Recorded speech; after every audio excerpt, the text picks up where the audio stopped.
ini apabila yang bersangkutan belum setuju, apalagi keluarganya. Jadi letter of consent yang kita pegang itu adalah salah satu yang memang menjadi acuan kita. Jadi ya doakan saja prosesnya bisa cepat, sesuai yang tadi Pak Waketum sudah sampaikan. Kemudian nanti kita akan langsung lanjut ke proses berikutnya untuk mereka sendiri agar segera bergabung. Jadi hal seperti ini, mohon maaf, kami dari PSSI tidak bermaksud melakukan sebuah mimpi yang hiperbol, tetapi ini sesuatu yang real, nyata ada di depan mata kita, dan ini baik saya rasa untuk bangsa kita juga sejajar dengan bangsa-bangsa besar di dunia. Ini adalah naturalisasi kita untuk backbone, center back, midfielder, striker yang memang untuk kita fokuskan untuk di area segera bergabung di timnas TC untuk U20. Niat baik, nawa itu baik dari bapak-bapak ibu yang hadir, kita tidak akan salah gunakan. Ini sekedar memang bagaimana kita memastikan mimpi kita sebagai bangsa bisa setara dengan bangsa-bangsa dunia. Terima kasih. Wassalamualaikum warahmatullahi wabarakatuh. Pemain keturunan berdarah Jawa ini dapat sorotan khusus dari pencari bakat dari Brasil. Calon bintang timnas Indonesia itu katanya.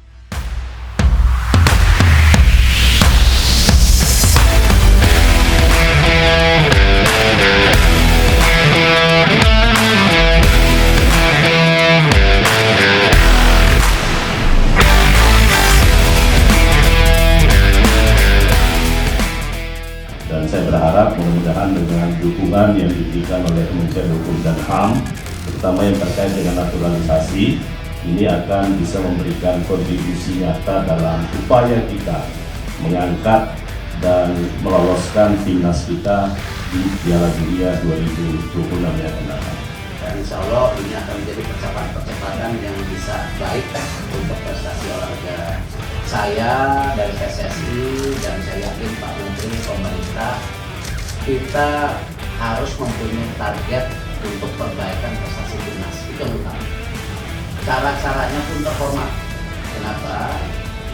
Aturan FIFA menjelaskan setiap negara boleh menaturalisasi semua pemain. Kita bisa lihat tim nasional Belanda sendiri itu banyak keturunan Surinam, ya. Pemain tim nasional Prancis juga banyak dari negara bentuk koloninya mereka. Amerika sendiri banyak yang last name Spanyol. Tim nasional Spanyol juga pernah ngasihin Diego Costa dari Brazil. Tim nasional Italia pernah juga mengasih pemain Argentina. Bola itu merupakan event global, ya, dan semua terbuka menurut aturan FIFA. Pemain keturunan Indonesia Pascal Struijk mendapatkan sorotan dari pencari bakat asal Brasil Fabrício Gabriel. Pascal Struijk menjadi salah satu pemain keturunan yang kencang dikaitkan akan dinaturalisasi PSSI demi membela timnas Indonesia. Pemain berusia 25 tahun yang kini membela Leeds United itu bahkan dipantau langsung pelatih skuad Garuda Patrick Kluivert. Patrick Kluivert bersama Jordi Craft memantau langsung pertandingan antara Oxford United kontra Leeds United. Tak hanya menyaksikan oleh Romeni dan Marcelino Ferdinand bersama Oxford United, Patrick Kluivert dikabarkan juga memantau pemain keturunan lainnya yaitu Pascal Struijk. Selain dipantau langsung oleh sang pelatih skuad Garuda, nyatanya Pascal Struijk juga mendapatkan sorotan dari pencari bakat atau talent scouting. Melalui akun YouTube yang dimiliki Fabrício Gabriel dengan nama Brazil Scout, terlihat sejumlah data-data dari Pascal Struijk. Dalam unggahan video di akun YouTube-nya, Brazil Scout memberi judul "Jika Pascal Struijk sangat solid di lini pertahanan". Pascal Struijk solid and technical defender, tulis Brazil Scout dalam judul yang dikutip Minggu 20 April 2025. Akun pencari bakat tersebut menjabarkan sejumlah kemampuan dari pemain berdarah Jawa tersebut. Pascal Struijk disebutkan memiliki sejumlah keunggulan seperti duel udara, marking hingga tackle yang bagus. Tak hanya itu, Pascal Struijk dinilai memiliki keunggulan dalam mengoper bola, kekuatan mahir dalam berbagai posisi. Brazil Scout bahkan tak ragu menuliskan jika pemain keturunan Indonesia itu tidak memiliki kelemahan secara spesifik. Lebih lanjut, akun mencari bakat itu juga menjelaskan terkait posisi yang dikuasai sang pemain, mulai dari bek tengah, bek kiri hingga gelandang bertahan. Terakhir, Pascal Struijk disebut memiliki tinggi 190 cm dengan berat badan 80 kg. Bahkan dirinya dinilai memiliki kemiripan soal gaya permainan dengan Renato Vaiga. Hingga pemain timnas Ceko Ladislav Krejci. Rumor panas menyelimuti jagat sepak bola nasional. Bek Leeds United berdarah Indonesia Pascal Struijk disebut-sebut tertarik membela timnas Indonesia usai pertemuannya dengan pelatih Garuda Patrick Kluivert di Inggris. Bek Leeds United berdarah Indonesia Pascal Struijk disebut-sebut tertarik membela timnas Indonesia usai pertemuannya dengan pelatih Garuda Patrick Kluivert di Inggris. Patrick Kluivert diketahui belum lama ini melakukan lawatan ke Inggris, sebagaimana terlihat dari unggahan Instagram pribadinya. Dalam kunjungan itu, ia ditemani asisten pelatih timnas Indonesia Denny Lanzat dan penasihat teknis PSSI Jordi Kerat. Mereka bertiga terlihat berfoto bersama Marcelino Ferdinand, pemain muda timnas yang kini memperkuat Oxford United, klub kasta kedua Liga Inggris. Tak hanya itu, Kluivert dan kawan-kawan juga menyaksikan laga antara Oxford United versus Leeds United di Kasam Stadium Sabtu 19 April 2025 dini hari waktu Indonesia Barat. Dalam laga pekan ke-43 Championship 2024-2025 itu, Leeds United menang tipis 1-0. Menariknya, dalam laga tersebut, striker timnas Indonesia Ole Robedi turut dimainkan oleh Oxford United pada menit ke-65, sementara Marcelino tidak tersedia.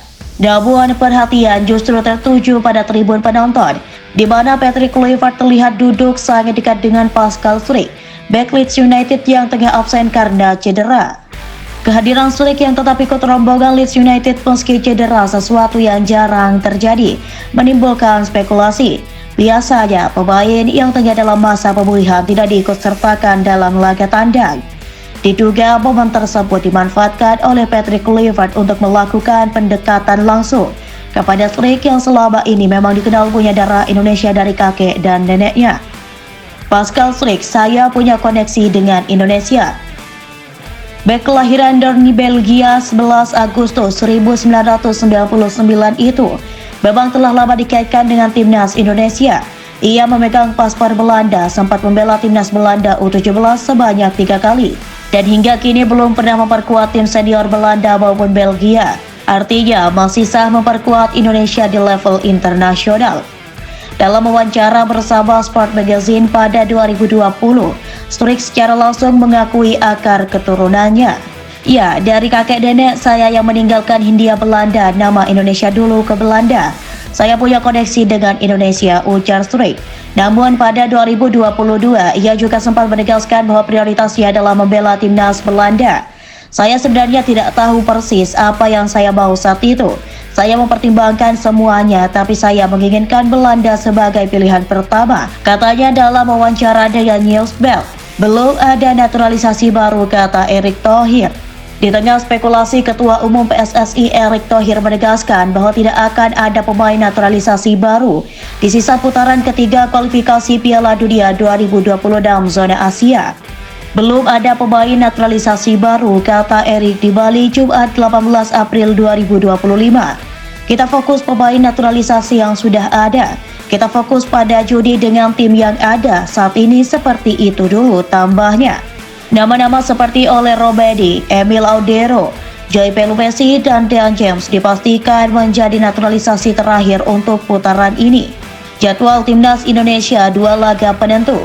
Timnas Indonesia akan menghadapi 2 laga penting dalam putaran ketiga kualifikasi Piala Dunia 2026. Menjamu Cina 5 Juni 2025. Bertandang ke Jepang 10 Juni 2025. 2 pertandingan ini akan sangat menentukan nasib Garuda menuju babak selanjutnya. Apakah kedekatan Pascal Struijk dan Patrick Kluivert hanyalah kebetulan atau isyarat diplomasi sunyi dari PSSI? Dengan nilai pasar mencapai 307 miliar rupiah, pengalaman Eropa, serta koneksi darah Indonesia, Struijk bisa jadi tambahan amunisi luar biasa untuk pertahanan timnas di masa depan. Namun untuk saat ini, semua masih bersifat spekulatif.